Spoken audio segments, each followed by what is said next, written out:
അസ്സലാം വലൈക്കും. ഇങ്ങനൊരു കറി എല്ലാവരും ഇടിയപ്പത്തിൻ്റെ കൂടെ കഴിച്ചിട്ടുണ്ടോ? ഇത് ഇടിയപ്പത്തിൻ്റെ നമ്മൾ മാവ് കുഴച്ചിട്ട് ലാസ്റ്റ് തീരാറാവുന്ന പോർഷനാകുമ്പം ആ ബാക്കിയുള്ള മാവും കുറച്ച്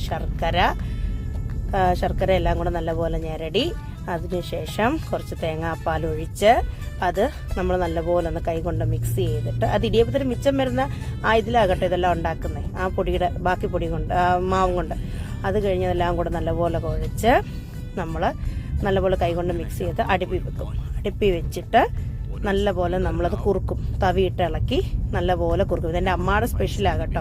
എത്ര കറി ഉണ്ടെങ്കിലും ഇടിയപ്പത്തിൻ്റെ കൂടെ ഈ കറിയാണ് ഞങ്ങൾ അമ്മയുടെ പറയും ഇത് പ്രിഫർ ചെയ്യും. ഞങ്ങൾക്ക് ഈ കറിയാണ് കുഞ്ഞിലെ മുതൽ ഞങ്ങൾക്ക് ഭയങ്കര ഇഷ്ടമാണ്. ഞങ്ങൾക്ക് ഈ കറി അമ്മയുടെ സ്പെഷ്യൽ കറിയാണ്. മധുരക്കറി എന്നാണ് ഞങ്ങൾ പറയുന്നത്. ഇടിയപ്പത്തിൻ്റെ കൂടെയുള്ള സ്പെഷ്യൽ കറിയാണ്. ഞങ്ങളിതിനെ മധുരക്കറി നല്ലപോലെ കുറുക്കിയെടുക്കണം.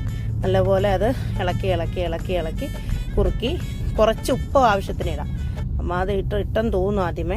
കുറച്ച് ഉപ്പ് ഇട്ടിട്ട് നമ്മളത് ഇളക്കി അടുപ്പി വെച്ച് ഇതെല്ലാം കൂടി ശർക്കരയും ആ തേങ്ങാപ്പാലും ബാക്കി മിച്ചം വന്ന മാവും ആ പാത്രത്തിൽ തന്നെ ചെയ്യണം കേട്ടോ. ഇടിയപ്പത്തിൻ്റെ വാട്ടിക്കുഴച്ച് ആ പാത്രത്തിന് ശേഷം നല്ലപോലെ അത് നല്ലപോലെ അടുപ്പി വെച്ച് തിളച്ച് വരുമ്പോൾ അത് കുറുകി വന്നതിന് ശേഷം നല്ലപോലെ ഇളക്കിയിട്ട് നമ്മൾ കണ്ടോ അത് കുറുകി തിളച്ച് ആ കുറുകി വറ്റി വരും. ആ കറി കുറച്ച് വറ്റി വരുമ്പോൾ നമ്മൾ നിർത്തണം.